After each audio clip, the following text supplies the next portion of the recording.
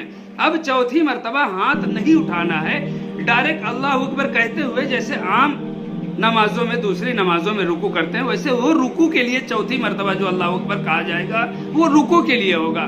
آپ رکوع میں چلے جائیں اور رکوع کر کے سجدہ کر کے نماز مکمل کر کے آپ کی نماز عید کی مکمل ہو گئی. بس یہی اتنی جو 6 زائد تکبیریں ہیں, یہی اتنی کنفیوژن ہے عوام میں, جو میں نے آپ کو بڑے آسان طریقے سے بتایا ہے. امید کرتا ہوں کہ آپ کے سمجھ میں اچھی طریقے سے آ گیا ہوگا. اب آپ کی نماز مکمل ہو گئی, امام صاحب خطبہ دیتے ہیں جسے سننا ہمارے لیے سنت ہے. ہم خطبہ سنیں, ایسے نہ ہو اکثر دیکھا گیا کہ لوگ نماز پڑھے اور بھاگ لیتے ہیں, غلط ہے, بہت غلط طریقہ ہے. خطبہ سننا بہت ضروری ہے, سنت ہے. آپ خطبہ سنیں, اس کے بعد اپنے دوست احباب سے مصافحہ اور معانقہ کریں, ایک دوسرے کو خوشی مبارکباد دیں, ایک دوسرے کے گلے ملیں, عید کی مبارکباد دیں اور پھر اپنے گھر تشریف لے جائیں. گھر جا کر کے سب سے پہلا کام جو ہے وہ آپ کو یہ کرنا ہے کہ گھر میں پہنچتے ہی السلام علیکم ورحمۃ اللہ وبرکاتہ اپنے سارے گھر والوں کو سلام کریں, نام لے کر نہیں, ایک ہی لفظ میں السلام علیکم ورحمۃ اللہ وبرکاتہ. اور پھر اس کے بعد اپنے بچوں کو اپنی ماں سے, اپنے والد سے, اپنے بیوی سے عید کی مبارکباد دیں. عید کی خوشیاں ایک دوسرے میں شیئر کریں, ایک دوسرے کو مبارکباد دے کر کے عید کی تمام خوشیاں بانٹیں آپس میں. دعا ہے اللہ تبارک و تعالی ہمیں کہنے اور سننے سے زیادہ عمل کرنے کی توفیق عطا فرمائے, اور ہماری طرف سے تمام عالم اسلام کے تمام ہمارے ناظرین کو عید کی پرخلوص مبارکباد. السلام علیکم ورحمۃ اللہ وبرکاتہ.